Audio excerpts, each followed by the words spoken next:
I was in my early 20s. I had recently moved to Las Vegas after doing a little bit of community college back in my hometown in Miami. My relationship with my family wasn't good. My mom passed away when I was young, and my dad was very mean to me. My childhood had been traumatic and I didn't have many friends. One day I decided to pack my bags and try to start over in a new city while never looking back. I couldn't continue my education after moving to Las Vegas because living anywhere right now it's impossible. I couldn't get enough money for my rent and to save for school. My waitressing job wasn't enough. After hanging out with the wrong crowd, I got into being a cam girl. I didn't know what to expect. I tried to date older men on websites that were looking for sugar babies to make money. I didn't like the whole concept of meeting and hanging out with actual person for money. I decided to start this unknown journey. I must say that I started to enjoy this new job. My goal was always to save up for college and stop doing this. 2 years later, I reached my goal and decided that I could start school very soon. I had about 15,000 subscribers at the time. Once I reached my goal, I stopped doing webcamming. However, one day I was at a coffee shop. A random stranger looked at me and said I looked familiar, that he knew me from somewhere but couldn't remember where. I had no clue who this person was. I have never met him in my life. I only knew a handful of people since I was fairly new to this town. A moment later, my worst nightmare happened. The stranger said, "I remember now. You're the model from the internet." My heart skipped a beat. I was disturbed that this person had recognized me. It made me uncomfortable. The stranger said, "It's okay. I won't say anything to anyone." I never really expected to meet anyone that has seen me on my webcam shows. I didn't tell anyone about the creepy guy because I didn't want to make this a problem. I thought this would go away. Moments later, the stranger left and I stayed. I had some college applications I needed to fill out. After being at the coffee shop for about 2 hours, I was the last one to leave the place. It was already late. I didn't have a car, so I figured I'd walk home.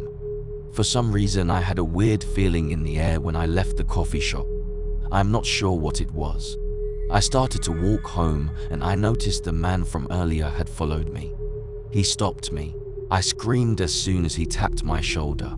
The man said that he had felt in love since the first he saw me online. I began to scream for help and luckily a couple were walking by and rushed to help. The man vanished into a dark alley. It was too late to call the police. The couple followed me until I got home. If it wasn't for this couple that happened to be walking by, I would be gone. Thank you for saving my life.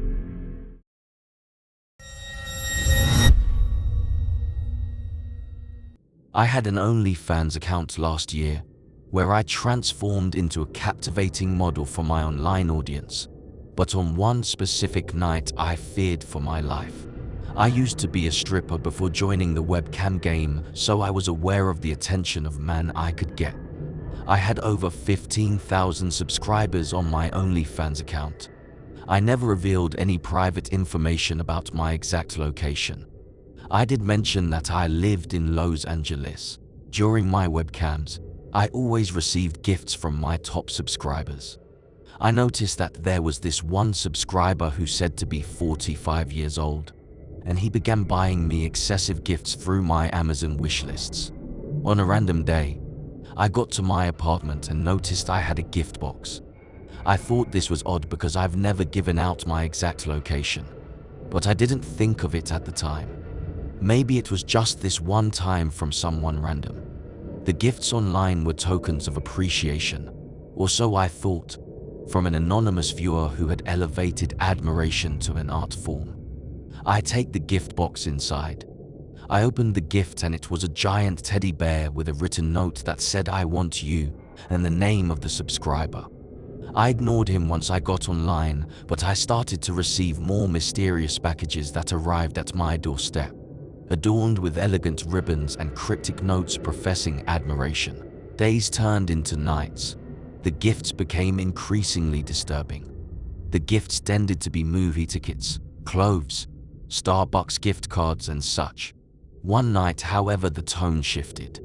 He kept messaging me more aggressively, which sent a chill down my body. On one of the messages said, "I know where you live and what you do every day. Please go out with me on a date." I was terrified. I called the authorities to let them know what was going on. However, the police couldn't do anything about it. That it wasn't serious enough. As the threats continued to escalate, I stopped webcamming so that I would not have to deal with this. Then one harrowing night, I hear a knock at my door. I didn't have any plans with anyone, so I wasn't expecting my friends to show up. I felt fear in my body. I looked through the peephole to see who it was and noticed a large man with a hoodie standing there. The stranger knocks again. I didn't respond. And then, the person leaves and puts down a gift on my doorstep. I waited about 25 minutes before I opened the door. I grabbed the package and brought it inside. I was afraid of what could be inside. I decided to open the package and saw that it was a note with chocolate. The note said, "I want to be with you forever. Don't ignore me. Please come with me to Hawaii." It had a purchase airline ticket to go to Hawaii. The note was signed with his username. I was shocked that he knew where I lived. I called the police immediately and reported the incident. They said that they will investigate it. I didn't have much hope, so I went to go stay with my family until things would cool off. I ended up moving to a new city. I stopped doing webcamming, and ever since, I haven't seen or heard this obsessive fan. Hopefully, I'll never run into him again. I was lucky that it didn't lead to something worse, but you never know who's watching you.